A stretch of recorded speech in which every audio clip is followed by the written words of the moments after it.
We begin with breaking news in Congress, where the Republican-controlled House voted this evening to authorize an impeachment inquiry into President Biden. The vote of 221 to 212 along party lines, giving formal approval to an investigation Republicans have been conducting for months. They have tied it to the business dealings of Mr. Biden's son, Hunter Biden, with Republicans accusing the president of having profited from those dealings when he was vice president, something the president denies. For his part, Hunter Biden, who is under indictment on federal tax evasion and gun charges, today defied a subpoena to appear in Congress for a closed-door deposition. Again today, he blasted the investigation, saying his father was not financially involved in any of his business dealings.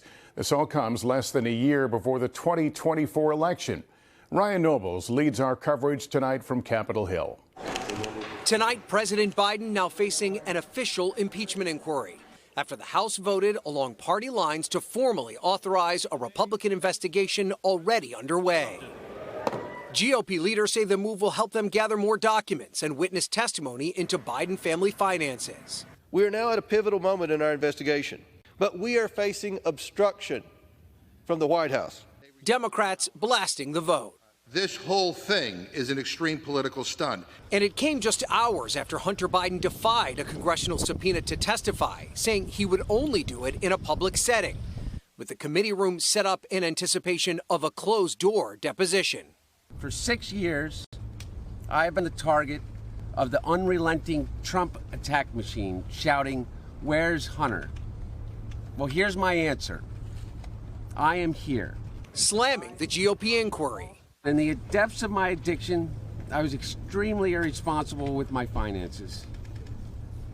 But to suggest that is grounds for an impeachment inquiry is beyond the absurd.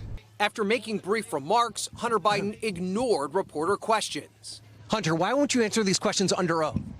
Mr. Biden, President Biden has repeatedly insisted he's never talked to his son about his foreign business activity. I've never spoken to my son about his overseas business dealings. Today, Hunter Biden saying his father was not financially involved. My father was not financially involved in my business. Republicans zeroing in on that comment. He said, my father was not financially involved in the business. That is a huge change. Mr. President, should your son have defied the subpoena? Meanwhile, the president not answering questions about his son. And Ryan, President Biden is now reacting to that impeachment inquiry vote. That's right, Lester. The president said that Republicans are attacking him with lies, and the White House said that this impeachment inquiry has revealed no illegal activity. Meanwhile, lawmakers could vote to hold Hunter Biden in contempt of Congress when they return from their holiday recess. Thanks for watching. Stay updated about breaking news and top stories on the NBC News app or follow us on social media.